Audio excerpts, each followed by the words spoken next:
NCP, আপনি একসময় আশাবাদী ছিলেন এনসিপি কে নিয়ে, কিন্তু দিনকে দিন এনসিপির তো চেহারা দেখছি আমরা। তাদের যেই ছেলেগুলা ছেঁড়া স্যান্ডেল পরে ঘুরতো, তারা এখন 15,000 20,000 টাকা জোড়ার জুতা পরে। তাদের লাক্সারিয়াস লাইফ দেখতে শুনতে পরিবর্তন হয়ে গেছে, প্রত্যেকের লাক্সারিয়াস লাইফ। তারা হাঁসের মাংস না পাইলে ওয়েস্টিনে নাস্তা করতে যায়। তাদের একটা কর্মসূচি শুরু হয়েছে আজ থেকে। সেই কর্মসূচি হচ্ছে পদযাত্রা। গত বছর পদযাত্রা আপনার মনে আছে, গোপালগঞ্জে গিয়ে কি সিচুয়েশন তৈরি হয়েছিল। এবার তারা গোপালগঞ্জে আর সাহস করে নাই, গোপালগঞ্জ বাদে সারা দেশে পদযাত্রা করবে। যদিও পদযাত্রা কর্মসূচি যতটুকু দেখলাম আজকে, লোক সংখ্যার দিক থেকে খুবই নগণ্য অবস্থা। এনসিপি রাজনীতি কোন দিকে যাচ্ছে, আপনার বিশ্লেষণ কি? আর সবশেষ জানতে চাই, বাংলাদেশে গত জুলাই আন্দোলনের পর থেকে রাজনীতিতে খিস্তি কেউ সবাই, এটা আওয়ামী লীগ বা আওয়ামী লীগ বিরোধী শিবির বলি, তবে আওয়ামী লীগ বিরোধী শিবির যে যারা জুলাই যোদ্ধা দাবি করে, জুলাইয়ের পরে যারা মাঠে সক্রিয় ব্যবসা বাণিজ্য নিয়োগ টেন্ডার এইসবের মধ্যে, তারা খিস্তি কেউর গালিগালাজের একটা রাজনীতি শুরু করেছে এবং তারা বলে যে গালিগালাজ ছাড়া নাকি রাজনীতির জোশ আসে না। গত এক সপ্তাহ ধরে রাজনীতিতে এই গালিগালাজ চর্চাটা খুব ভালোভাবেই হচ্ছে। আপনি জানেন যে মেহরাফুজ শাওনের একটা ফেসবুক পোস্ট ধরে তুল কালাম কাণ্ড। আমি একটু আপনার কাছে জানতে চাই যে এই খিস্তি কেউরের রাজনীতি কি আমাদের চলতেই থাকবে? মেজর আখতারুজ্জামান রঞ্জন, আপনার কাছে এই তিনটি বিষয়ের বিশ্লেষণ জানার আগ্রহ প্রকাশ করছি। একটি রাষ্ট্রের যখন সার্বভৌমত্ব অনেকটা মানে কি বলে দোদুল্যমান থাকে, যখন এটা শক্তিশালী না হয়, ভিত শক্তিশালী না হয়, তখন এমন অনেক ঘটনায় ঘটতে পারে যা আমাদের কাছে কাঙ্ক্ষিত নয়, যা আমরা আশা করি না। কিন্তু যখন কেউ ক্ষমতাশালী, যখন কোন আনএথিক্যালি ক্ষমতায় আসে, যখন ক্ষমতার প্রসেসটা যখন লিগালাইজ না হয় বা মানুষের কাছে গ্রহণযোগ্য পর্যায়ে না হয়, তখন যারা ক্ষমতায় আসীন হয় তারা তখন কোন দিকে যাবে, কি করলে ভালো হবে, কি করলে ভালো হবে না, সেই হিতাহিত জ্ঞান তারা হারিয়ে ফেলে। দেখেন, আমরা যে বাংলাদেশের রাজনীতির যে ক্রান্তিকাল শুরু হয়েছে 2014 সন থেকে, নির্বাচন বয়কটের মাধ্যমে এবং নির্বাচনটাকে সুষ্ঠুভাবে না করার কারণে দুইটি বৃহৎ রাজনৈতিক দল, দুইটি বৃহৎ রাজনৈতিক পক্ষই সরাসরি দায়ী। 2014 সনে যদি একটি নির্বাচন হতো, সুষ্ঠু না হোক, নির্বাচন যদি হইতো, সকল দল যদি অংশগ্রহণ করত, তাহলে ক্ষমতার একটা ভারসাম্যটা পরিবর্তন হইতো। একটা জিনিস মনে রাখবেন, আপনার যদি সম্পদ থাকে, বাইরে যদি ক্রেতা থাকে, তাহলে যত বেশি ক্রেতা বিক্রেতা তৎপর না হয়, তার চেয়ে অনেক বেশি তৎপর হয়ে যায় দালালরা। দালালরা কেউ আসতে আপনার সম্পত্তিটা বা আপনার এই জিনিসটা বিক্রি করায় দিব, একটা দালাল ব্রোকার্স আসে, আর একটা আসে যে বিক্রি করায় দিব, আর একটা কিনায় দিব, ক্রয় করায় দিব। এবং এই ব্রোকাররাই কিন্তু সারাদিন আপনাদের দুই পক্ষের বাড়ির সামনে হাঁটা বসা চলাফেরা করবে।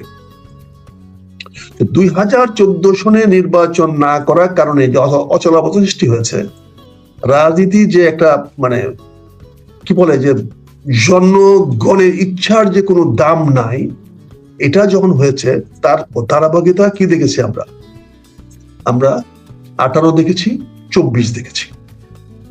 24 নির্বাচনের পরে আমরা দেখেছি $29 মিলিয়ন আমেরিকার ইনভেস্ট করছে যে সরকার ক্ষমতায় আসছে তাকে সরিয়ে দেওয়ার জন্য। এখন এটা গবেষণার বিষয়, এই বিপ্লবটা সফল হয়েছে কি $29 মিলিয়ন ইনভেস্টের কারণে, নাকি জনগণের স্বতঃস্ফূর্ত অংশগ্রহণের মাধ্যমে? যে কোনো পলিটিক্যাল গেম টিম ক্যাপ্টেন থাকতে হয়, ফুটবল খেলা খেলতে টিম ক্যাপ্টেন থাকতে হয়, একটা কোচ থাকতে হয়, একটা টিম ম্যানেজার থাকতে হয়, না হলে একটা ফুটবল টিম, ক্রিকেট টিমও ঠিক মতো মাঠে কাজ করতে পারে না। আমাদের জুলাই বিপ্লব হয়ে গেল, এটা 36 জুলাই বিপ্লব, 36 নামই কে দিল? এই বিপ্লবের নেতাকে, বিপ্লবের দর্শন কি ছিল, এই বিপ্লবের সাংগঠনিক ভিত্তি কি ছিল, কিছুই আমরা জানি না। আমরা 5ই আগস্ট যারা সাহস করে রাস্তায় নামতে পেরেছে, যারা লোকবল নিয়ে রাস্তা দখল করতে পেরেছে, তারাই বিপ্লবী হয়ে গেছে। আর যারা হয়তো মনে করেছে না এই ঝামেলা যাবো না, গন্ডগোলে যাবো না, তারাই বিপ্লব পিছিয়ে পড়ে গেছে। এখন এই বিপ্লবটার পরে আজকে ধারাবাহিকতা কি আসলো? কথা নাই বার্তা নাই, ডক্টর ইউনূস সাহেব আসছেন। একটা জিনিস খেয়াল করে দেখেন, ডক্টর ইউনূস সাহেব যখন আসে তখন কিন্তু আমেরিকাতে নির্বাচন হয় নাই। 2024 সনের 5ই আগস্ট আমেরিকার ক্ষমতায় হলো ডেমোক্রেটিক বাইডেন সাহেব নির্বাচিত করেছেন, এবং বাইডেন সাহেবের সঙ্গে আমাদের ডক্টর ইউনূসের একটা সুসম্পর্ক ছিল এই হিলারি ক্লিন্টনের মাধ্যমে। এবং হিলারি ক্লিন্টনের নির্বাচনে আগের বার যে ট্রাম্প যে ভোটে পরাজিত হয়েছিল বাইডেনের সঙ্গে, সেই ভোটে আমাদের ইউনূস সাহেব বাইডেন সাহেবের পক্ষে কাজ করেছিল, চাঁদা দিয়েছিল এবং তার দলবল নিয়ে কাজ করেছিল, যার ফলে বাইডেন সাহেব তার প্রতি খুবই প্রীত ছিল। এবং পিটার হাসের নেতৃত্বে বাংলাদেশে USAID একটা প্রজেক্ট হয়, সেটা হচ্ছে চেঞ্জ রিজিয়ন। এটা আমেরিকানরা স্বীকার করেছে, ট্রাম্প সাহেব ক্ষমতায় এসে স্বীকার করেছে যে আমরা বাংলাদেশের বিপ্লবের জন্য $29 মিলিয়ন ইনভেস্ট করেছি in the project name, in the game name change region. তার মানে আমরা A to Z যারা বিপ্লবের কাজ করেছি তারা তাহলে আমরা ভাড়াটিয়া হয়ে গেলাম। বলতে খুব দুঃখ লাগে, কষ্টকর, কিন্তু আমরা কিন্তু ভাড়াটিয়া হয়ে গেলাম। কারণ এটা বাইডেনের টাকায় বিপ্লবটা হয়েছে। বাইডেন এখানে আমাদেরকে হায়ার করেছে, বিভিন্ন লোককে হায়ার করেছে, NGO হায়ার করেছে, বিভিন্ন রাজনৈতিক দলকে হায়ার করেছে, বিভিন্ন দলের লোকদেরকে হায়ার করেছে, যাকে যেখানে পেরেছে হায়ার করেছে, আমলাদের করেছে, সেনাবাহিনী থেকে করেছে, অবসরপ্রাপ্তদের করেছে, বিভিন্ন জায়গা থেকে এই যে পিটার হার্সের নেতৃত্বে তারা এরকম একটা মানে পেইড বিপ্লব করানো হয়েছে। আমি সরি টু সে পেইড বিপ্লব, কারণ এটা প্রমাণ হয়ে গেছে যে যারা এই বিপ্লবের সঙ্গে ছিল তারাই কোনো না কোনো ভাবে টাকা পেয়েছে। এবং আমি দেখছি প্রতিবাদও করেছে। তৃতীয় মাত্র জিল্লুর রহমান সাহেব প্রতিবাদ করেছেন যেন আমি কিন্তু এটা টাকা নেই, কিন্তু উনি ভুলে গেছেন যে উনি যে NGOটা চালান, উনি যে একটা সেন্টার ফর পলিসি ডায়ালগ চালান, কি জানি চালান, এটা ফাইন্যান্সে কিন্তু আমেরিকান নেই, ঘোড়ায় গাড়া কিন্তু একই, কিন্তু উনি বলছেন আমি এই ফান্ড থেকে নেই, অন্য ফান্ড থেকে নিয়েছেন। এটা প্রমাণিত হয়েছে। কাজেই আজকের এই পার্লামেন্ট, আজকের এই বাংলাদেশ, এটা তো লিজ দিয়ে আসছেন আমাদের যারা আমরা বিপ্লব করেছি তারা আমেরিকার কাছে। এবং যার ফলে দেখেন ওই বিপ্লবীদের সঙ্গে কোন বিদেশি রাষ্ট্র কেউ যোগাযোগ করে নাই, চীন করে নাই, ভারত করে নাই, কেউ কিন্তু এই বিপ্লবী সরকারের সঙ্গে সম্পর্ক রাখতে চেষ্টা করে নাই, একমাত্র তুরস্ক ছাড়া। তুরস্ক পাকিস্তান আসছে, কিন্তু এখানেও তুরস্ক পাকিস্তান ক্ল্যাশ হয়ে গেছে, কারণ তুরস্ক চেয়েছে এখানে অস্ত্র ভান্ডার করবে, কারখানা তৈরি করবে, আর পাকিস্তান চেয়েছে তাদের অস্ত্র এখানে বিক্রি করবে। এখানেও দেখা গেল আমাদের সঙ্গে কেউ থাকলো না। বিপ্লবীর সঙ্গে আবুধাবি আসে নাই, কাতার আসে নাই, বিপ্লবীর সঙ্গে আমাদের সৌদি আরব আসে নাই, কেউ তাদের সঙ্গে ছিল। তো ফলে কি হয়েছে, এটা আমেরিকান একটা অ্যাসাইন্ড এবং ভাড়াটিয়া লোকদের দ্বারা এটা করানো হয়েছে। সেটা শুনতে খুব খারাপ লাগে, কিন্তু আজকের বাস্তবতা আমরা কি দেখতে পাচ্ছি। আজকে তুমি যে দক্ষিণ প্লাজা অনুষ্ঠানটা কথা বলেছো, এটার বহিঃপ্রকাশটা কি? অর্থাৎ আমি যখন তোমাকে তোমার মহল্লার সমিতির সভাপতি বানিয়েছি, তাহলে তোমার বাড়ির সামনেই তো বড় করে ঘটা করে আমাকে স্বাগত জানাবে নাকি বুনিয়া? আমি যখন তোমার গ্রামের সমিতির সভাপতি তোমাকে বানিয়েছি, তখন তো তুমি তো তোমার বাড়ির বড় উঠানের সামনে আমাকে সম্বর্ধনা দিবে, এটা তো স্বাভাবিক। কাজে এখানে তো পরিষ্কার হয়ে গেছে জলবৎ তরলং যে মার্কিন যুক্তরাষ্ট্র আমাদেরকে এই বিপ্লবের মাধ্যমে আওয়ামী লীগের পতন ঘটিয়েছে, রিজিম চেঞ্জের নামে শেখ হাসিনাকে পরিবর্তন করেছে, কিন্তু শেখ হাসিনাকে ভারতের হাতে নিরাপদে ছেড়ে দিয়েছে। এখানে তাদের কোনো কিলিং মিশন ছিল না। এখানে যেটা করা হয়েছে সেটা হচ্ছে যে এখানে দুই ধরনের অস্ত্র ব্যবহার করে তৃতীয় পক্ষের কোনো ক্ষেত্রে কোনো অস্ত্র ব্যবহার করে কিছু লোক, অনেক লোক মারা গেছে। কারণ একটা জিনিস পরিষ্কার করতে হবে, পরিষ্কার করে বুঝতে হবে, পরিষ্কার দায়ী করলে হবে না। পুলিশের মারা ছররা ভোটে কোনোদিন কোনো মানুষ মারা যাবে না। যদি মারা যাইতো তাহলে সাদেক হোসেন খোকা তাৎক্ষণিক ভাবে মারা যেত। সাদেক হোসেন খোকার বুকে যতগুলা ওই তার যে স্পট ছিল তার তো বাঁচার কথা না। ক্লোজ ডিসিশন থেকে সাদেক হোসেন খোকাকে ছড়া দিয়া মারা হয়েছিল।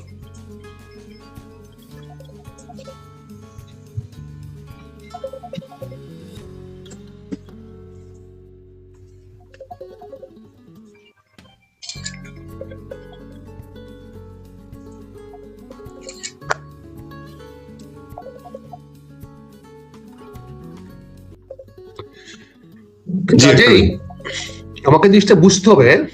সরি, জি জি, এখানে তোমার যেটা বলছি বুঝতে হবে, এখানে ছড়া দিয়ে তো মানুষ মারা যায় না, কিন্তু আমরা ধরে নিয়েছি বিপ্লবী মানুষ মারা গেছে। আমি সেই নিয়ে আলোচনা করতে চাই না।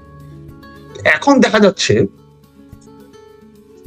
মার্কিন যুক্তরাষ্ট্র তার মানে ঢাকঢোল পিটাইয়া তার খোলস ছেড়ে বেরিয়ে আসছে। আপনি জানেন চীনে যখন আমাদের মাননীয় প্রধানমন্ত্রী গেলেন, যাওয়ার একদিন আগে খলিল সাহেবের সঙ্গে দেখা করে পরে আমাদের রাষ্ট্রদূত বললেন, পরিষ্কার বললেন, যদি বাজি ধরতে হয় তাহলে আমেরিকার সঙ্গে বাজি ধরেন, জয়লাভ হওয়ার সুযোগ আছে।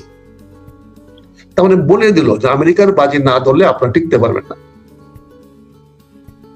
আমি তোমার টকশোতে বলেছিলাম বা তার জন্য বলছিলাম যে চীনে আসার পরে মাননীয় প্রধানমন্ত্রী চলে যাওয়া উচিত ছিল ওয়াশিংটনে, ওখানে করলে এটা আরো বেশি মানানসই হতো আর সুন্দর হতো। যাই হোক, চীনের সফরের কাউন্টার হিসাবে এই সরকার যে চীনের দিকে হেলে যায় নাই, চীনের দিকে চলে যায় নাই, সেটা প্রমাণ করার জন্য অনুষ্ঠানটার প্রয়োজন ছিল। তাতে বাংলাদেশ সার্বভৌমত্ব কি হলো, জনগণ কিভাবে নিবে, জনগণের কি প্রতিক্রিয়া হবে, এটা দেখার বিষয় না। তারা আমেরিকাকে সন্তুষ্ট করতে পেরেছে এবং আমেরিকাকে দেখাতে পেরেছে আমি তোমার সঙ্গে আছি। আমি চীনে গেলে কি হবে, দেখো আমি তোমাকে আমার দক্ষিণ প্লাজা খুলে দিয়েছিলাম, দক্ষিণার জানালা খুলে দিয়েছিলাম, বাতাস আসো। আজ বাতাস তো খুলে দিয়েছে, দক্ষিণা বাতাস এই জন্য খুলে দিয়েছে আমেরিকানদের জন্য। আমার দক্ষিণ প্লাজা, বাংলাদেশের দক্ষিণ মুখ খুলে দেওয়া হয়েছে। অবতারিত আসো তুমি, কোনো আপত্তি নাই, এটাই প্রমাণিত হল। আর না হলে এখানে তো সুযোগটা কোথায়? আজকে এটা একটা ভালো ইন্ডিকেশন। এখানে এই অনুষ্ঠানের মাধ্যমে প্রমাণিত হলো যে একটা চ্যাপ্টার ক্লোজ হয়ে গেল। সেই চ্যাপ্টারটা হলো বিপ্লব। এখন থেকে দেখবেন, কাকতালীয়ভাবে দেখবেন, এখন থেকে বিপ্লবের কথা কম বলা হবে। এবং তুমি যে এনসিপি কথা বলা হয়েছ, এখন আস্তে আস্তে এনসিপি কে ওই নিবু বাতিটা আস্তে আস্তে নিবানোর চেষ্টা করা হবে। এখন এনসিপি আলাদা আলাদা অনুষ্ঠান করবে, সেই অনুষ্ঠানে কোন রাজনৈতিক দল অন্য রাজনৈতিক দল তাকে সমর্থন করবে না, বিএনপিও সমর্থন করবে না, অন্য রাজনৈতিক দল সমর্থন করবে কিনা আমি জানি না। তবে এনসিপির সঙ্গে হয়তো প্রকাশ্যভাবে এখন আর কেউ কোন বড় রাজনৈতিক দল যাবে না। তার মানে এনসিপি কে এখন তার নিজের স্ট্রেংথ দেখাতে হবে, নিজের শক্তি দেখাতে হবে। রাজনীতিতে মিছিল যত ছোট হয় ক্ষমতা তত ক্ষীণ হয়, মিছিল যত বড় হয় রাজনীতিতে ক্ষমতা তত বৃদ্ধি পায়। এনসিপির সামনে এখন ঝুঁকি রয়ে গেছে। এই যে পদযাত্রা শুরু করেছে, অত্যন্ত ঝুঁকি নিয়ে শুরু করেছে। এই পদযাত্রায় যদি মানুষ বাড়াতে না পারে, যুবক বাড়াতে না পারে, সংখ্যা বাড়াতে না পারে, তাহলে আস্তে আস্তে আস্তে আস্তে এটা সীমিত হয়ে যাবে। তবে আমি মনে করি ইয়াং জেনারেশন অনেক বেশি তেজদীপ্ত। তাদের মধ্যে যদি আবার নতুন চেতনা সৃষ্টি করা যায়, তাদের মধ্যে যদি স্পষ্ট উদয় করানো যায় যে দক্ষিণ প্লাজায় আমেরিকান পতাকা কেন, তাদের মধ্যে যদি এই বিষয়টা উদ্ঘাটিত হয়, তাদের মনে যদি আসে বাংলাদেশের সংসদের দক্ষিণ প্লাজায় কেন বিদেশি রাষ্ট্রে অনুষ্ঠান হবে, যেখানে আমার দেশে রাষ্ট্রীয় সবচেয়ে উচ্চ পর্যায়ের হয়, কালকে তো ক্যাবিনেট মিটিংও, তাহলে ক্যাবিনেট কেউ মিটিং করবে। সংসদ প্লাজা, দক্ষিণ প্লাজায় এখানে 2টি বড় অনুষ্ঠান হয়েছে, তার মধ্যে প্রমাণ করেছে রাষ্ট্রের কেন্দ্রবিন্দু এটা। এখানে জুলাই সনদ দস্তখত হয়েছে, এখানে এই বর্তমান সরকার শপথ নিয়েছে, এখানে আজকে আমেরিকানদের জাতীয় দিবস পালিত হয়েছে আমেরিকান পতাকা তুলে। তাহলে কি হবে? এবং সেখানে আমাদের সবাই ছিলাম, আমরা বলতে গেলে সবাই ছিলাম। তার মানে এটা নিয়ে তো প্রতিবাদ করার ভাষা আমাদের নাই, করার ক্ষমতা আমাদের নাই, কথাও বলতে পারবো না। কিন্তু এর ফলাফলটা কি? এখানে সরকারি দল, বিরোধী দল আমেরিকান কর্তৃত্বে চলবে। মেসেজটা পরিষ্কার হয়ে গেছে। আমরা যে প্রত্যাশা করেছিলাম চীনের কাছ থেকে অনেক বেশি ইনভেস্টমেন্ট আসবে, আমরা যে প্রত্যাশা করেছিলাম চীনের সঙ্গে বাণিজ্য আরো বাড়বে, আমরা যে প্রত্যাশা করেছিলাম আমাদের বিভিন্ন সমস্যার সমাধানে, আমাদের তিস্তা সমাধানে বা অন্যান্য বড় বড় মেগা প্রজেক্ট সমাধানে চীন আগায় আসবে, আমার মনে হয় এই বিষয়টি কোথায় যেন আটকে যাচ্ছে, কোথায় যেন এটাকে চ্যালেঞ্জের মুখে ফেলে দেওয়া হয়েছে। দক্ষিণ প্লাজায় আমেরিকার সঙ্গীত অনুষ্ঠান, এটা কিন্তু আমাদের কৃষ্টি, আমাদের সংস্কৃতি, আমাদের ধ্যান ধারণার সঙ্গে যায় না। আমি এটাকে অন্য কোনো জায়গায় হলে, এবার এরশাদ স্টেডিয়ামে বা যেটা আর্মি স্টেডিয়ামে যদি হইতো, আমি এটাকে ওয়েলকাম করতাম। এটা ঢাকা স্টেডিয়ামে হইতো, এটাকে আমি ওয়েলকাম করতাম। আমি অবশ্যই এখানে আমেরিকান প্রভাব বাংলাদেশে বাড়ুক, এটা আমি চাই। কিন্তু তার মানে এই নয় আমার জনগণের রক্তের বিনিময়ে, তার মানে এই নয় আমার স্বাধীনতা সার্বভৌমত্বের বিনিময়ে, তার মানে এই নয় আমি বিনা লাভে, বিনা প্রয়োজনে, জনগণের বিনা স্বার্থে আমি আমেরিকার পকেটে চলে যাব। আমেরিকার যদি আমার পাশে দাঁড়ায়, আমার সমস্যার অনেক সমাধান হবে, এটা বলার অপেক্ষা রাখে না। আমেরিকার বিরুদ্ধে যারা যায় তাদের অবস্থা ভালো হয় না, পৃথিবীর ইতিহাস দেখা গেছে। যতদিন ভিয়েতনাম, কম্বোডিয়া এরা আমেরিকানের পক্ষে ছিল না, ততদিন ওই এলাকায় শুধু যুদ্ধ যুদ্ধ যুদ্ধ হয়েছে। ভিয়েতনাম যুদ্ধ হয়েছে অনেক দিন, আমেরিকা নিজে সরাসরি যুদ্ধ করেছে, তার পক্ষে ছিল না। আজকে ভিয়েতনাম আমেরিকার পক্ষে, আজকের কম্বোডিয়া আমেরিকার পক্ষে, সরাসরি বিপক্ষে নয়। তারা চীনের সঙ্গে কম্পিটিশন করে ব্যবসা বাণিজ্য করছে, আমেরিকা তাদের সাহায্য করতেছে। ফিলিপাইন আমেরিকার পক্ষে, আজকের মালয়েশিয়া আমেরিকার পক্ষে, থাইল্যান্ড আমেরিকার পক্ষে। তাদের ওখানে কোন সমস্যা নেই, তারা যুদ্ধে আগাচ্ছে না। সৌদি আরব আমেরিকার পক্ষে, কাতার আমেরিকার পক্ষে। তাদের ওখানে ইরাক গুলি করে কিছু করতে পারে নাই। ইরাক ছিল আমেরিকার বিপক্ষে, ধ্বংস করে দিয়েছে। লিবিয়া ছিল আমেরিকার বিপক্ষে, অস্তিত্ব বিলোপ হয়ে গেছে। ইরান ছিল আমেরিকার বিরুদ্ধে, আজকে ইরানের অবস্থা কি হয়েছে। এবং আগামীতে যদি ইরান আমেরিকার সঙ্গে সুসম্পর্ক গড়ে উঠবে, এটাই দেখতে পাবেন আগামীতে।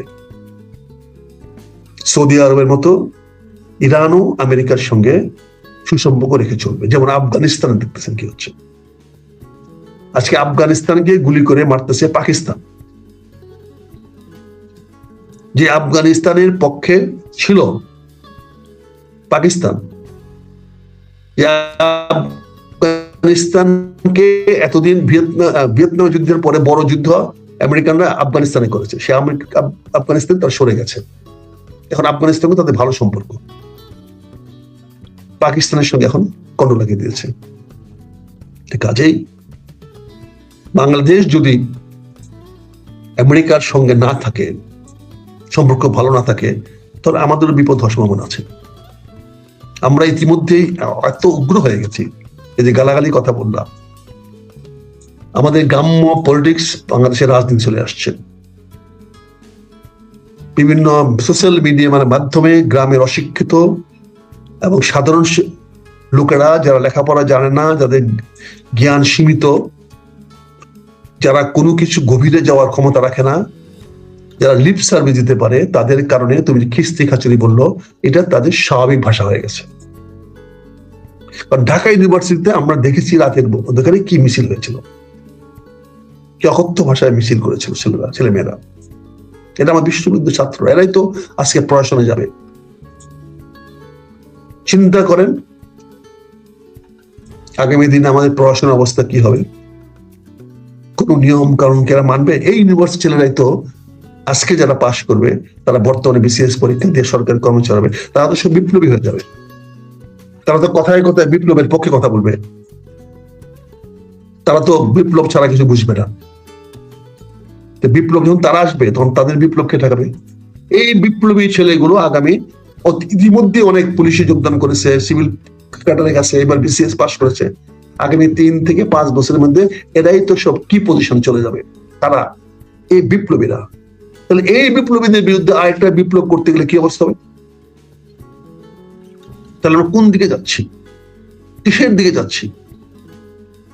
যে কোনো একটি সরকারের বিরুদ্ধে যদি বিপ্লব করে সরকার পতন করানো নিয়মতান্ত্রিক হয়ে থাকে, বিপ্লব যদি স্বাভাবিক হয়ে থাকে, তাহলে প্রতি বছর বিপ্লব হতে অসুবিধা কোথায়? তাকে বলে প্রতি মাসে বিপ্লব হবে। বিপ্লব যদি কাম্য হয়, বিপ্লবই যদি আমাদের সবচেয়ে বড় পরিবর্তনের উপায় হয়, তাহলে বিপ্লব 10, 20, 15 বছর পরে হবে, বিপ্লব প্রতি বছর হবে। আর বিপ্লব যদি ইতিবাচক হয়ে থাকে, বিপ্লব যদি কল্যাণ বয়ে আনে, বিপ্লব যদি রাজনীতি নির্বাচনের বিকল্প হয়ে থাকে, তাহলে রাজনীতি কেন করব, নির্বাচন কেন করব? আমি বিপ্লবী দল বানাবো, আমি প্রতিদিন বিপ্লবী করব। এবং অনেক রাজনৈতিক দল এই চিন্তা নিয়ে শুরু হয়ে গেছে। আজকে আমি শুনি অনেক বড় বড় কর্নেল, ব্রিগেডিয়ার সাহেবরা বলেন, জেনারেল সাহেবরা বলেন, ভারতের পক্ষে কথা বললে ভারতে চলে যান। এরকম দুঃসাহস তারা দেখাচ্ছে। কিসের কারণ দেখাচ্ছে? এটা কি তোমার বাপের দেশ? তুমি যেটা বললে কেউ অন্য দেশ পছন্দ করে ওই দেশে চলে যাবে? অথচ একবার চিন্তা করছেন এই কথা বলা অধিকার তার আছে কিনা? একবার চিন্তা করছেন তার সে ক্ষমতা আছে কিনা? একবার সে চিন্তা করছে না তারা কি নিয়ে খেলতে চেষ্টা করছে? প্রতিদিনই বিপ্লব করবেন? খালি আজাদ হিন্দ ফোর্স নাম দিলেই কি হিন্দুস্তান আজাদ হয়ে যাবে? সুভাষ বসু আজাদ করতে পারছিল, নাম তো আজাদ হিন্দ ফোর্স নাম ছিল। এখন অনেকে আজাদ নাম দিয়ে, ইনকালাব নাম দিয়ে দল করতেছেন। বিপ্লব করে ফেলেন আপনারা, সাথে নয় 3 জন, বাপ দেখান যেন আপনারা কি। ভাই আমরা এখন ঘরে বসে দেখছি, কিন্তু চুপ থাকছি না, চুপ করে শুনছি না। যে যেখানে আমাদের চোখে মনে হচ্ছে ভুল করতেছেন সেটা বলার চেষ্টা করছি। অসন্তুষ্ট হতে পারেন আপনারা, কিন্তু বুঝতে হবে এই দেশটা আপনারা আনেনও নাই, দেশটা গঠনও করেন নাই। অনেক বড় বড় সরকারি কর্মচারীরা চাকরি থেকে গিয়ে এখন বড় বড় হিরো হয়ে গেছেন। আর চাকরি থাকলে তারা তখন ওখানে কিছু কথা বলতে পারেন। আজকে যারা অনেক কথা বলছে, কথা শুরু হয়ে গেছে, মানুষ কথা বলতেছে, এবং আমেরিকানদের এই অনুষ্ঠানের মাধ্যমে বাংলাদেশে মানুষের কথা বলার সুযোগ আরো বেড়ে গেল। কারণ যেহেতু আমার সরকার তার অবস্থান পরিষ্কার করে ফেলেছে, এই সরকার এই অনুষ্ঠানে যারা যারা অবস্থান, যারা যারা উপস্থিত ছিল, তাদের মাধ্যমে প্রমাণ হয়ে গেছে যে আমেরিকার পক্ষে লোক কারা বাংলাদেশে। এখন যদি আমেরিকানরা এখন বাংলাদেশে যে কোনো জিনিস করাতে পারে, তাই যদি পারে তা আমাদেরকে বাংলাদেশের মানুষের ভাগ্যটা পরিবর্তন করে দেব। এখানে ইনভেস্টমেন্ট করুক, এর অস্ত্রবাজি করে ইন্ডিয়ার সঙ্গে যুদ্ধ লাগাতে আমরা পারবো না। যারা বলে ইন্ডিয়া চলে যাও, তারা একবার ভাবে না যে আমি চলে যাবো কেন? ইন্ডিয়া যদি এসে বাংলাদেশে ইন্ডিয়া বানায় ফেলা, তুমি কি করবা? কি তোমার ক্ষমতা আছে?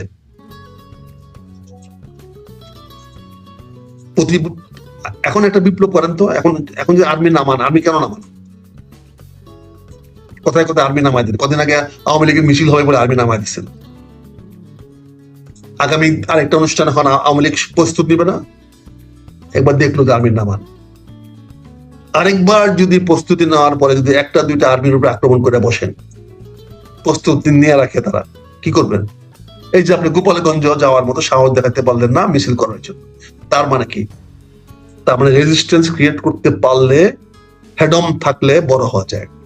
তা আওয়ামী লীগের হেডম যখন বাড়বে না, আমি তো মনে করি আওয়ামী লীগের এখন সুযোগ হেডম দেখানোর, আঘাত করার সময় এখন। আর যদি না পারেন তাহলে বড় বড় আমার এই টক শোতে এসে গালালি করলে কি লাভ? আমরা জাতীয়তাবাদী শক্তি, আমরা স্বাধীনতার পক্ষে শক্তি, ৭১ শক্তি। আমি আওয়ামী লীগের পক্ষে শক্তি না, আমরা বাংলাদেশের পক্ষে শক্তি, বাংলাদেশ স্বাধীনতার পক্ষে শক্তি, সার্বভৌমত্বের পক্ষে শক্তি। আমরা এখানে থাকবো, তাতে যায় জীবন যাবে। কিন্তু তোমার ৩টি বিষয় তুমি এখানে তুলে নিয়ে আসছো। আমি যেহেতু মার্কিন যুক্তরাষ্ট্রের মতো একটা বিশাল দেশ কে আমার দেশের সরকার অনুমতি দিয়েছে, আমি সেটা মার্কিন যুক্তরাষ্ট্রের কোনো ভুল বলবো না। তবে এটা বলবো, আমার সরকার একটি নতজানু পররাষ্ট্রনীতি গ্রহণ করেছেন। খলিল সাহেব যে আমার সরকারকে বিভ্রান্ত করছে, এখানে অন্তর্বর্তী সরকারের তথ্য সেক্রেটারি, ইনফরমেশন সেক্রেটারি এখানে আসছে কেন? সে বাংলাদেশে কি প্রাসঙ্গিক? বাংলাদেশের রাজনীতি এরা কি প্রাসঙ্গিক? এদের কি আছে? তারা কিভাবে বাংলাদেশের রাজনীতিকে প্রভাবিত করতে পারবে? এই লোকগুলা কারা? এগুলো তো আবার গন্ডগোল লাগানোর পায় তারা করবে। আর পরিশেষে আমি বলবো, এনসিপি ব্যাপারে বলবো, এনসিপি কে স্ট্রাগল করতেই হবে। এনসিপি হঠাৎ করে একটা বিপ্লবের মাধ্যমে জন্মগ্রহণ করেছিল, এটাই ছিল আমাদের প্রত্যাশা। কিন্তু পরবর্তী দেখা গেল যে তারা বিপ্লবী নয়, তাদের জন্মটা কলঙ্কজনক, কর্মটা গৌরবের, কর্মটা খুবই গৌরবের, যে কর্মের সঙ্গে তারা জড়িত হতে পারছে গৌরবের, কিন্তু তাদের জন্মটা কলঙ্কের মাধ্যমে হয়েছে। দেখা যাচ্ছে সবাই কম বেশি ইউএসএইড এর ওই ফান্ডিং এর সঙ্গে ডাইরেক্টলি ইনডাইরেক্টলি জড়িত। এটা দুর্ভাগ্যজনক, এটা গ্রহণযোগ্য হতে পারে না।